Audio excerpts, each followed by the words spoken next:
চলে আসছি সজীব নুডলসের নিয়মিত অনুষ্ঠান সজীব রান্নাঘর। তো আজকে আমাদের অতিথি হিসেবে আসবে মডেল আকাশ খান। আসুন, বসুন। হ্যাঁ, ভালো আছেন? জি ভালো, আপনি কেমন আছেন? এই তো আল্লাহর মধ্যে ভালো আছি। আজকে আপনি আমাদের কি রান্না করে শিখাবেন? নুডলস। দেখেন, আমার মনে আছে উনি আমাদের মোগল আমলের রেসিপি রান্না করে দেখাবেন। তো রেসিপিটি কি মজা হবে? হ্যাঁ, আমার মনে আছে আপনি বলেছিলেন রেসিপিটি মজা হবে। তো উনি আজকে আমাদের যে রেসিপিটি করে দেখাবে সেটা হলো মোগল আমলের একটি রেসিপি।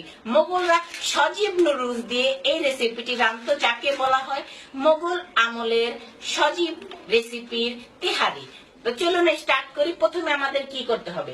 আমার মনে আছে প্রথমে আপনি আগুন জ্বালাতে বলেছিলেন, তো আমরা আগে আগুন জ্বালাবো চুলাতে। জ্বলছে না কেন বেয়াদব? এই তো জ্বলে গিয়েছে। তো আমরা প্রথমে আগুনটি ধরালাম, তারপরে আমাদের কি করতে হবে? তারপরে পানিটা, আমার মনে আছে প্রথমে, তারপরে আমাদের পানি দিতে হবে। আমরা পানিটা দিয়ে দিলাম। পানিটা দিতে হবে পরিমাণ মতো এবং তারপরে ওয়েট করতে হবে এটা গরম হওয়া পর্যন্ত।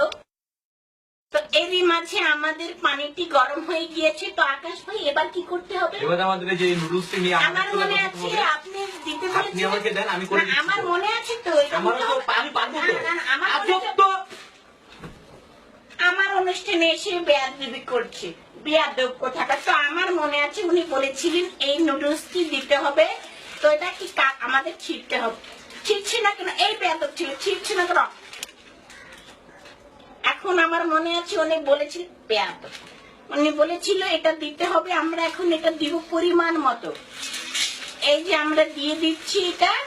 এটা এটা মোগলরা ব্যবহার করতো, তাই এগুলো অনেক শক্ত। এবার আপনারা কাছে আসেন, আপনাদের ক্যামেরাটা নিয়ে কাছে আসেন। হারামজাদা, কাছে আসছিস না কেন?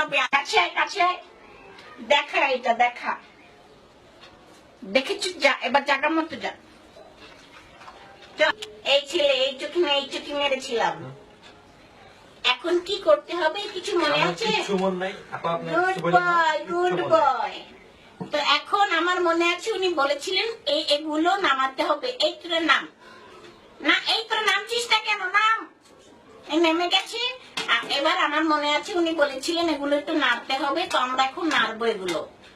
তারপরে এর মধ্যে আমরা যোগ করতে হবে আমাদের পরিমাণ মতো লবণ, পরিমাণ মতো মরিচ, পরিমাণ মতো সব মশলা। পরিমাণটা কতটুকু সেটা তো বলবেন। পরিমাণটা যদি বলে দিই তাহলে তো ওরা রেঁধেই ফেলবে। আপনারা বুঝছেন না কেন? চুপ করে বসে থাকেন, আরেকটা খুশি না দিতে চলে। এরই মাঝে এটি প্রায় হয়ে গিয়েছে। খুব চমৎকার একটি গন্ধ আসছে। তো এটি হতে হতে আমরা একটি বিরতি থেকে চলে আসি। এরই মাঝে আমরা বিরতি থেকে ফিরে এসেছি এবং আমাদের জিনিসটা প্রায় হয়ে গিয়েছে। আপনাদের যা যা মন চায় পরিমাণ মতো দিয়ে দিন এবং নিজেদের মতো খান। এবং এরই সাথে শেষ করছি আজকের রান্না মোগল সজীব।